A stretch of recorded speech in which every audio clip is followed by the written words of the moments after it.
Hello and welcome to the sixth episode of Hum PR Karne who is Mr. Sunil Nazare. So Sunil sir comes from a background in events, marketing.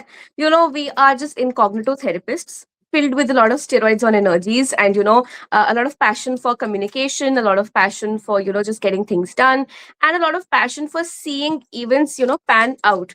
And before this call started, we were discussing on how it's such a thankless profession that we do 99 good things, but the one thing kind of blacklists us, sets us in a wrong spotlight. But it's been 2 decades almost for you doing this. And for somebody who's like just starting out, probably like somebody as mid-level as me or somebody as a Gen Z, I just want to bring your story to the spotlight, because I understand that events is a part of communications, but it is a whole world in its own right. I mean, you've got your own Pandora box of stories, from weddings to corporate events to probably music nights and you name it. And I have also noticed that as the world has grown from a post COVID order, we've got more of inclination towards physical events because people want to get out of their screens. So starting from the time when there was no COVID, no screens, and events were the main bread and butter for widespread mass communication for any company or any person. Did you decide that you want to do this is exciting, or did life had other plans for you? To start with, I have been in this for almost now 28 years to be precise, or maybe a little more than that. Right from exhibition sales to exhibition marketing to exhibition organizing operations to art curated shows. I was working for an art auction house, to events for a large corporate event agency, and then finally almost 1.5 decade almost for one of India's largest agency. So I think life has been a very organic journey. I never planned to be in events at all. Zero idea of what events was. And this is when I think events was not even there in the domain. This was early 90s, yeah. So what was events? Nothing. So it just happened. There was nothing called event manager. There was nothing called client servicing, creative design. There were no departments. It was just ye karna hai to karna hai. In fact, I remember a lot of my friends and colleagues and other well wishers in my family also used to all question my work profile. जिस तुम करते क्यों, तुम तंबू लगाते हो, शादी वाले हो, या वहां पे जो साउंड लगाते वो हो, what do you do, why do you stay up the whole night, why do you again go up in the early morning, dress up and then be again well dressed, पूरी रात झल्ला बन के रहते हो, and then suddenly you are well dressed in the morning and then you don't sleep and then you come back and you crash and then you say कि अच्छा गया event, but how, what was event all about? So that is the era I come from pages. We used to have pages then. So when we used to do shows outdoors, out of Mumbai, we used to travel with one pager in a group of 4 to 5 so-called event managers. And every 100 kilometers when we used to travel, we used to page our office that we have reached so and so place, all okay, moving forward. Again, another 100 kilometers, we have reached so and so place, all okay, we're moving forward. Then came mobile phone, when I think it was 38 rupees an outgoing call and 16 rupees incoming call.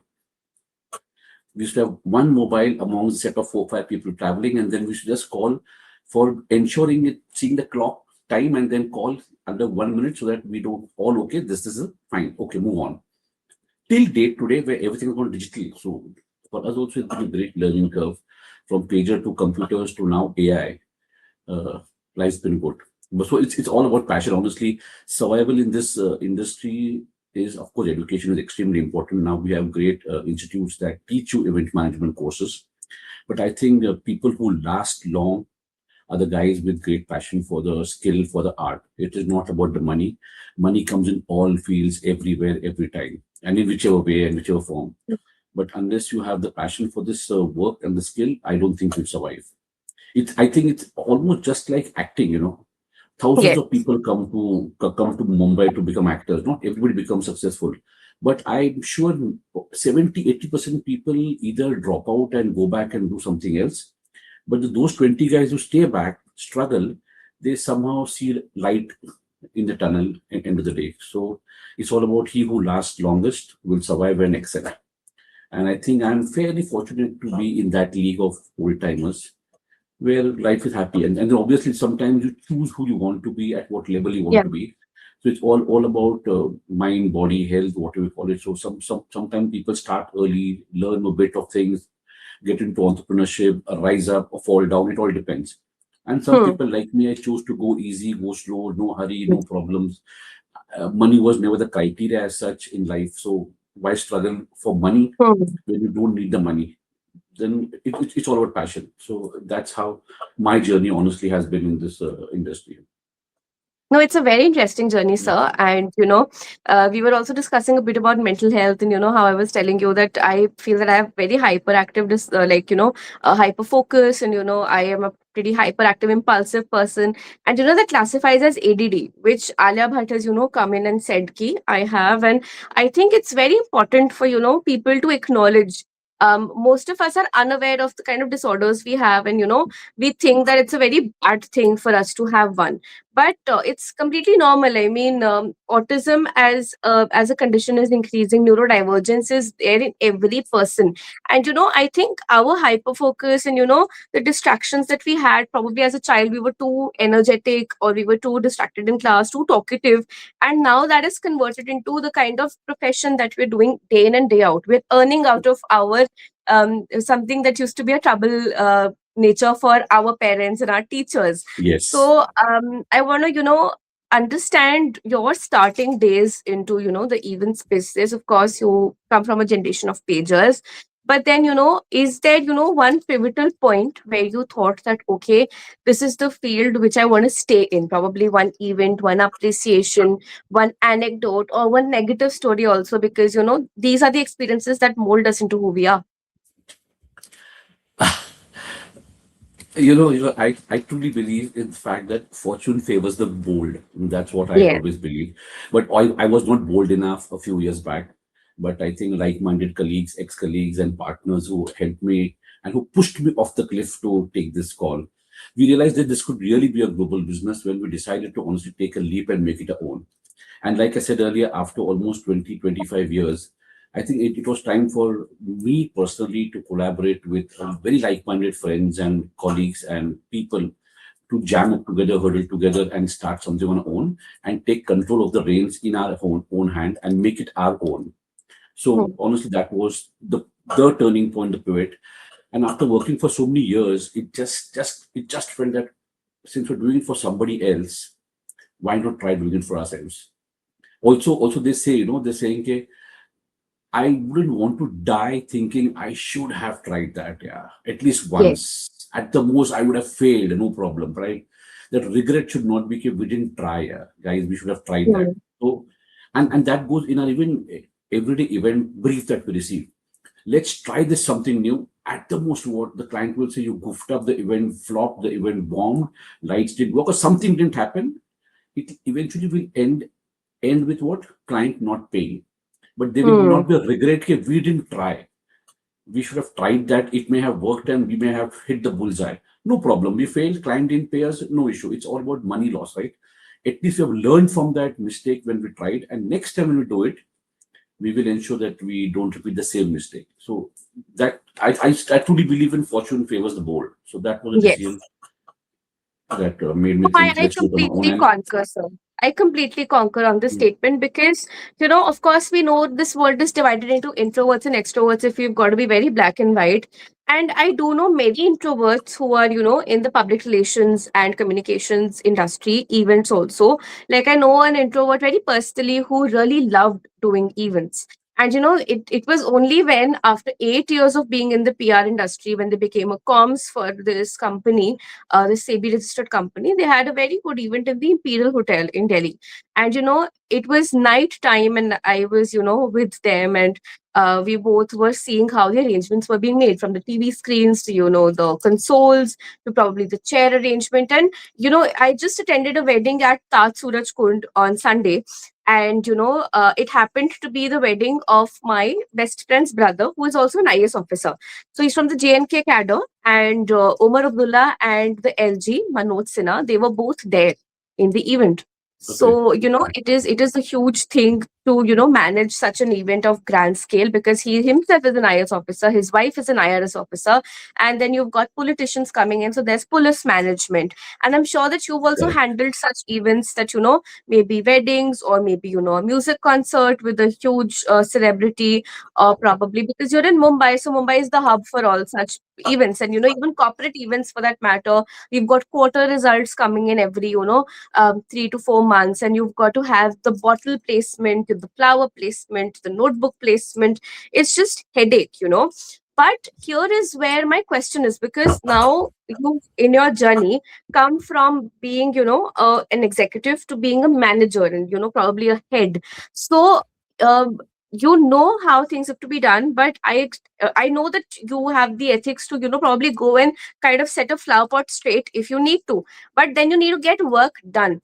So what is your mantra to work with a team, I mean, in events, because it can be a very high paced and very, high octane and high voltage kind of a field, with, everybody in stress for the event, probably nights before, and, on the D-day. So how do you handle the stress? How do you handle your team? How do you handle, your own sanity in this, 28 years of handling events? Thankfully, in my case, I really didn't study events. In my personal capacity, I'm saying I didn't study events, so I never went to an event management school. Everything learned was either doing it yourself, making mistakes multiple times, and then doing it correct, or by seeing people do it. And obviously, there are mentors, there are seniors. That time, of course, again, there's nothing called mentorship. There never was. Okay, but you see your seniors do things correctly, right? So for me, since I've done everything myself, like you rightly said, I wouldn't be ashamed to say, honestly speaking, that I have also swept the floor in front of a stage half an hour before the event could start, because the prime minister of a country was to arrive soon.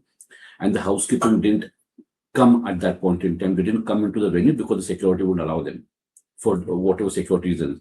But the stage had to be clean, the area had to be swept. So we actually took, you can't believe when I say, we took somebody's t-shirt because brooms were not there. We didn't know where they were kept. So we had to take handkerchiefs and somebody's Oh my God. t-shirts to sweep the flooring.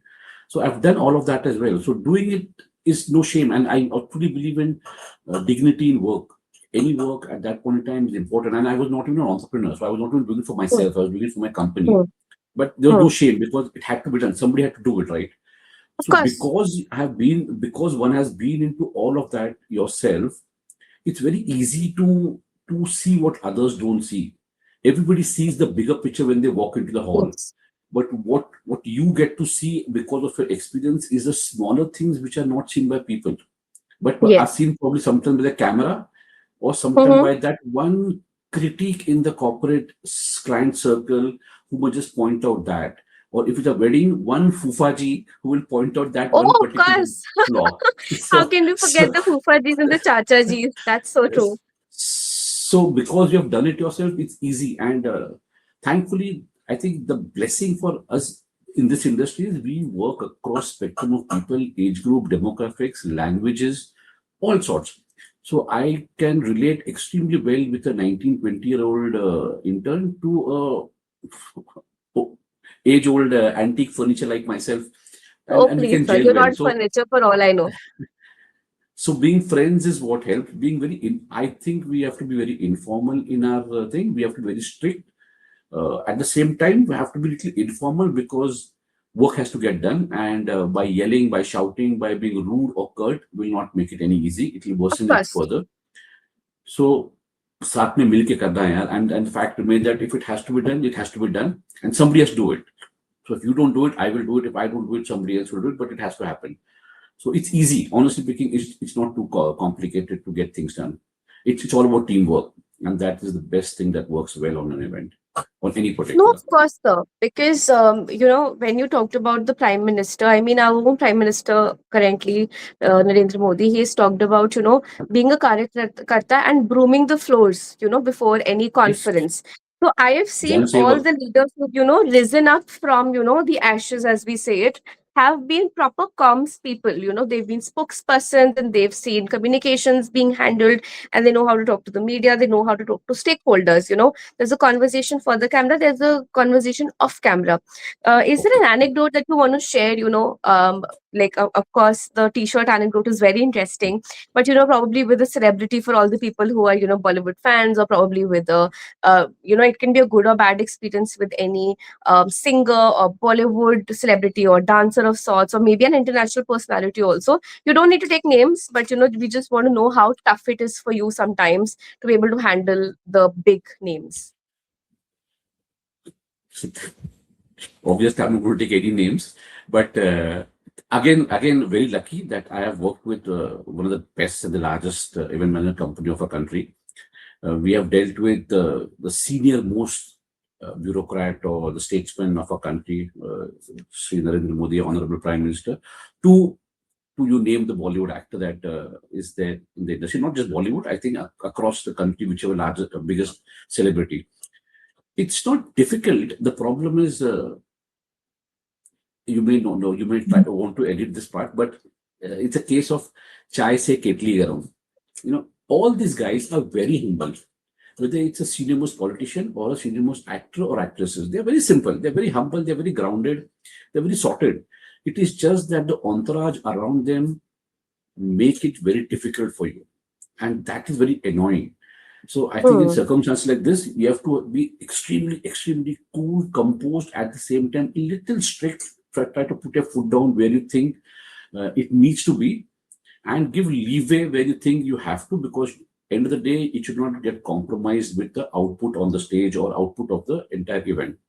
So whether it's a minister, politician, celebrity, other bureaucrats, as human beings, we've dealt with them on one-on-one basis. I mean, the richest man in the world, we have dealt with, I have the honor to work with him very closely. The richest business, just a human being in this world at a point in time who was there. To the prime ministers, right from Mr. Manmohan Singh to Sri Narendra Modi ji, and to the biggest celebrity. So it's never been difficult to deal with them. It's just that the people around them sometimes shield them too much. I'm sure it's not their mistake as well. They need to do what they need to do. But No, yes, but you have to be prepared. you've brought the entourage point, which is a whole debate in Bollywood, because I follow the news. So, there is this whole debate of this entourage being actually charging so much extra. Like, as you say, these actors are simple people, because I think humility brings them, the kind of love that they get from the audiences. If they're arrogant, the word travels fast. So they've got to be Yes. very grounded. I see the, biggest journalists also, be it Shireen Bhan, be it Arnav Goswami. I've met them in person, and I know that, they're very simple people. They will stop and pose for photos. They'll, shake your hand and, acknowledge your presence. And they will probably go hours without eating or having water.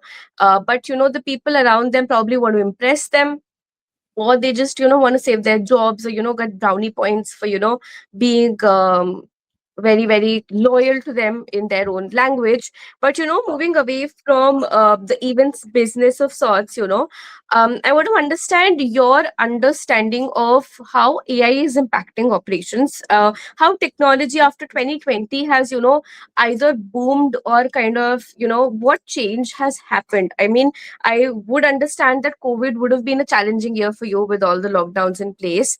But now we are also dealing with the technology that's disrupting almost every communication sector. But I think the only good part here is that events are going to be in person. So AI cannot replace your job, because it cannot give experience. It is just a tool for you. So it can give you probably a briefing book about, the celebrity that's coming in from Wikipedia. It's just a more enhanced Google search. But still, I want to understand, sometimes there might be glitches. Like, we've got newspapers having this article was generated by chat GPT, and it's a kind of an embarrassing situation for the publication or the country in question. So, in your experience, I mean, how has technology helped or disrupted, or hindered, or whatever, your profession and your personal capacity as an events person? See, one thing is very clear, I feel. This is my personal opinion. It's not going to replace humans for sure. It's impossible. I believe replacing experiential events with AI is extremely unlikely. No way will it happen. Yes, while technology can enhance the experience, AI primarily serves to make processes more efficient, I feel, like creating presentation quick, strategizing, making faster edits, assisting with concept and enhancing content. Yeah. All that can be really helpful through AI. It helps maintain quality and manages resources. Obviously, Hmm. it will eventually, and very in near future, it will help reduce manpower cost. But however, I don't think the emotional intelligence can be replaced with AI. It's no way can they replace EQ by AI. It may just not be able to replace the touch and feel experience. AI can never give you that feel and touch, the face to face in person networking that you do in an event, the opportunity you get, the feeling of experiencing an artist live on stage is impossible to bring across or bring alive through AI. So I don't think that's going to happen. But yes, maintaining a balance is extremely crucial for, I think, the entire evolution in not just our field but any field. So AI is important, but as an enabler and not a replacement. No, that is extremely valid, sir, because the metaverse came in as a theory after the COVID time that you can be in a room without being in a room. But I saw the whole Correct. concept tanking. And even blockchain, for that Correct. matter, is now restricted to government technologies or probably such allied fields. So my next question to you is that I mean, how do you deal with the younger generation? You've touched upon this topic, but the Gen Zs have very different ethos when it comes to their profession. So, what is it? What is your secret sauce to deal with them? Uh, you're right, yeah. Today, Gen Zs are extremely different. My son is a Gen Z. So I think first and foremost, primarily, you have to give them space. You have to Yeah. respect their opinions. They come with a great alternate the thought process to any given problem or a situation. And Hmm. not that they're wrong. They may be coming with a lot of impulse thinking, but they do come up with great ideas, very innovative, very out of the box. I think out of the box is a key word for Gen Zs. They really push you to the brim to think कि ऐसा भी तो कर सकते हैं. Why can't we try? Why are you going back to the same old way of doing or executing stuff? Let's look at this way. Let's use AI. Let's use other technologies. There's so many, there are VR, AI, or so many other alternative technologies that can be incorporated to bring the whole essence to life, not just the regular stuff that you do. So it's very important to give them the leeway, but Yeah. the reins should be in your hand. You should know Yes. exactly when to release and when to hold back. It's like a kite. Honestly speaking, I think the Gen Zs are like a kite flying in nice windy skies. They will do a great job if it is well maneuvered, well mentored, and controlled by somebody who's an expert or experienced person Hmm. on the ground. So it is a No, grounded that's such man a who will beautiful control a analogy, flying sir. kite. That's I think the most encouraging words I've heard from a senior leader. Of course, everyone I've spoken to love the Gen Z. They love their energy. They love their ideas. They don't like sometimes how Gen Zs get a little, touchy feely, but still, it is what it is. Yeah, So it is what it I is. Yeah, I thank you so much for your time today. This was such an enriching conversation. And, I would keep meeting you more for, such insights and such a wonderful discussion. Thank you so much once again for being a part of this podcast. Thanks, Gauri. Thanks for having me here. Have a great day. And I hope you have a much larger audience